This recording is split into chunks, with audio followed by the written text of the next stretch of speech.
Assalamualaikum warahmatullahi wabarakatuh. Perkenalkan, saya Zayan Alfazia Fikri dari PAI 5F. Saya akan memaparkan materi sholat fardu lima waktu. Memasuki pembahasan kita yang pertama, yakni pengertian dari sholat fardu. Apa itu sholat fardu? Sholat fardu adalah ibadah yang wajib dilakukan bagi umat muslim yang sudah baligh dan berakal sehat, sesuai dengan perintah Allah Subhanahu wa Ta'ala. Dan ibadah sholat fardu itu terdiri dari 5 waktu yang harus dikerjakan setiap hari. Lalu pembahasan berikutnya yakni macam-macam sholat fardu. Sholat fardu itu ada 5. Yang pertama, sholat subuh dikerjakan di waktu pagi dan berjumlah 2 rakaat. Lalu yang kedua, ada sholat zuhur dikerjakan di waktu siang hari dengan jumlah 4 rakaat. Lalu yang ketiga, ada sholat asar dikerjakan di waktu sore yang berjumlah 4 rakaat. Lalu yang kelima, ada sholat maghrib dilakukan di waktu petang atau pergantian dari sore ke malam dan berjumlah 3 rakaat.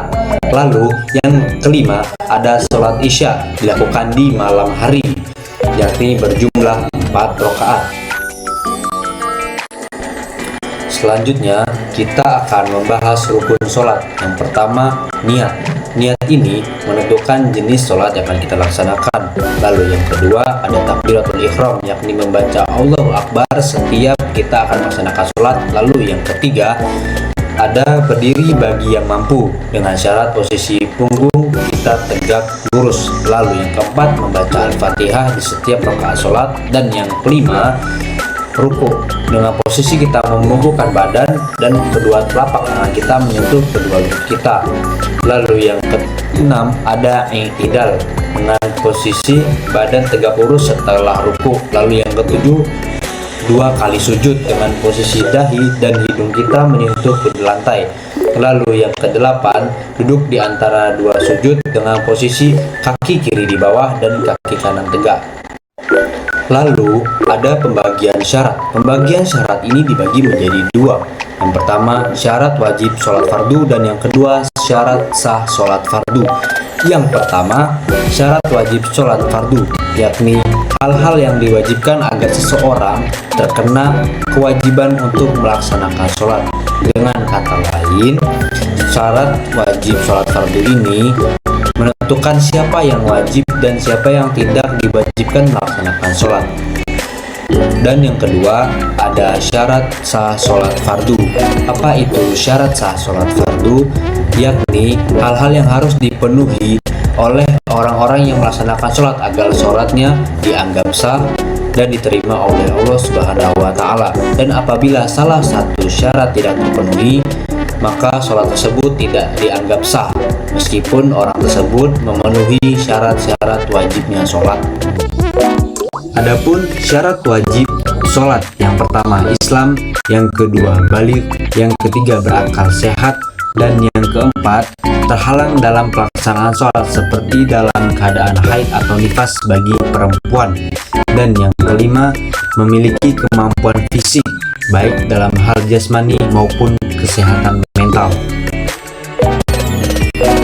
Adapun syarat sah sholat fardu, yang pertama Islam, yang kedua baligh dan berakal sehat, yang ketiga suci, yang keempat menutup aurat, yang kelima menghadap kiblat, yang keenam sholat pada waktunya, yang ketujuh niat, dan yang kedelapan memenuhi seluruh rukun-rukun sholat. Nah, selanjutnya adapun syarat-syarat yang bisa membuat kita membatalkan sholat. Selanjutnya adapun syarat-syarat yang bisa membuat kita membatalkan sholat. Yang pertama, berbicara dengan sengaja, makan dan minum dengan sengaja. Yang ketiga, keluar dari sholat dalam keadaan berhadas. Yang keempat, tidak menghadap kiblat. Yang kelima, tertawa terbahak-bahak. Dan yang terakhir, seperti kita menyentuh lawan jenis kita dengan sengaja. Nah, hal-hal itu semua bisa membuat kita membatalkan sholat kita. Nah, teman-teman, adapun yang terakhir yakni hikmah sholat fardu. Yang pertama, mendekatkan diri kepada Allah. Yang kedua, menghapus dosa. Yang ketiga, membangun rutin dan disiplin. Yang keempat, memenangkan hati. Yang kelima, memelihara kesehatan fisik. Dan yang terakhir, sebagai benteng dari perbuatan keji dan perbuatan maksiat. Sekian video dari saya. Apabila ada salah kata yang disengaja maupun yang tidak disengaja, saya mohon maaf sebesar-besarnya. Saya pamit undur diri. Saya akhiri. Wassalamualaikum warahmatullahi wabarakatuh.